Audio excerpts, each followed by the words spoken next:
think it's pretty obvious that I love the sport of swimming. But today, I'm going to share with you a couple decisions and choices that I made at a young age that made a huge impact in my life and an immediate impact in my swimming career, and brought me to the world stage, even in that sport. Those two things are culture and commitment. See, when I was 14 years old, I had a choice, and I had an opportunity to go to a local prep school. And I thought it was pretty special. I had heard some things about a great coach there. But after being there for a month, what I realized that it wasn't necessarily the place that was so special, although it was. What was even more incredible was the people that I was surrounded by, the culture that was created by this coach. We had some amazing teammates and some swimmers that were there on the team. And what was really incredible this freshman year in high school was the 83-84 Olympic training year for the 84 Games. And there were 3 women there that were doing nothing but training full-time to try to qualify for the Olympic Games. So as a young 14-year-old, I had the pleasure and honor of being exposed to these full-time training women. These were in their young 20s. One of the women was a 1980 Olympian. One of them was ranked 3rd or 4th in the world. And the other one was an NT2A championship qualifying swimmer. And they were all trying to make the Olympic team in the same event. You know anything about the Olympic trials for swimming? Only 2 make it on the Olympic team. So knowing that, and knowing all the effort and energy that they were putting in, someone was definitely not going to make the team. But the culture that these women and the high school team that I was a part of that created was just unbelievable. What they engaged me to do, what they engaged the team to do, and what we all worked so hard to try to accomplish was just unbelievable exposure at a young age. The light switch went off for me. See, I was not an intense type of swimmer. What I mean by that is that I didn't study competitors. I didn't study their times. I didn't know what records had to be. I was just having fun. Swimming was a sport that I enjoyed. I went, I trained hard, and being exposed in this culture showed me that it can still be fun, but we're just going to raise the bar a little bit on the amount of work that we're going to do. So a year later, when I turned 15, I qualified for my first national team. And I had an opportunity to go to a training camp in Hawaii. Being from Philadelphia, sign me up, go out in the summer. So when we came together in San Francisco Airport, we were all coming from different parts of the country for this training camp before we flew over to Honolulu. And I had never been to one before, so I didn't really know any of the people that were traveling and going to this training camp. But again, it was the culture. It was something that I really wanted to be a part of. And to meet people and to meet different people was really exciting. So I started striking up conversations at the airport in San Francisco, and I said, oh, have you ever been to one of these? And this guy just kind of chuckled. I said, yeah, I've been to one. So I moved on and talked to some other people, and I asked them, I said, who's this guy over here? And they said, well, he was on the Olympic team last year. I said, oh, okay. I was embarrassed for about 2 minutes. And again, just being naive, some people realize that, okay. But I made my mark at that camp. I went there, I had fun, I trained hard, and by the end of that camp, people knew who I was, and I was making my mark.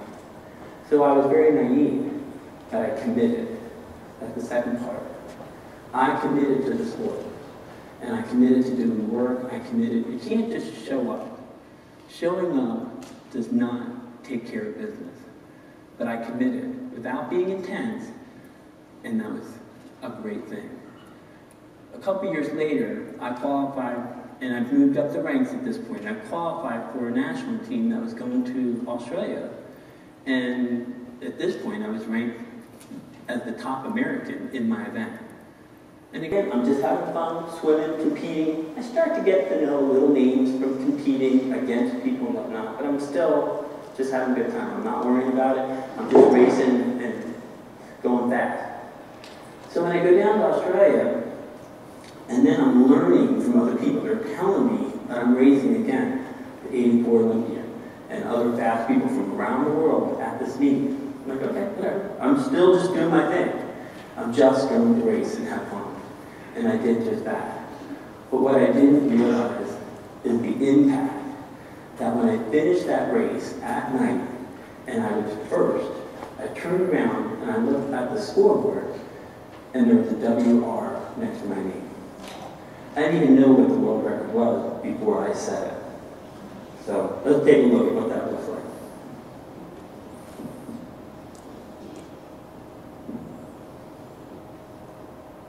Just a little more than 50 minutes to swim. It's Wharton, the American, but now still holding on to second place. I think Bowman's gone. He's about 3 lengths away in third place.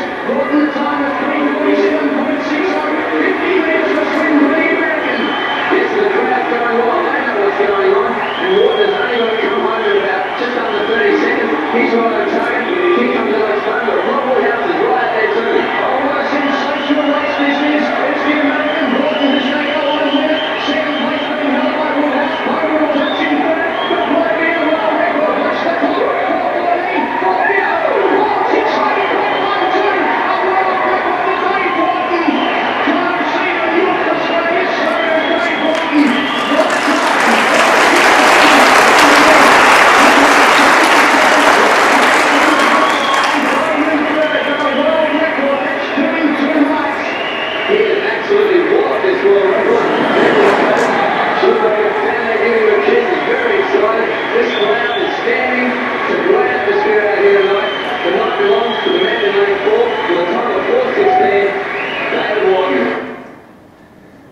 14 years old, starting in high school as a freshman, not being anywhere on anybody's radar, to 4 short years later, with the commitment and in the right culture, I was able to go from 14 nowhere to #1 in the world ever in that event.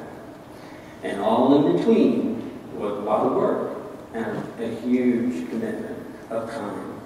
We would train an hour and a half in the morning before school, 2.5 hours after school, another half hour of weights, Monday through Friday. And then on Saturday we did 5 hours of water training, and on Sunday we did 3 more hours. So it was a commitment.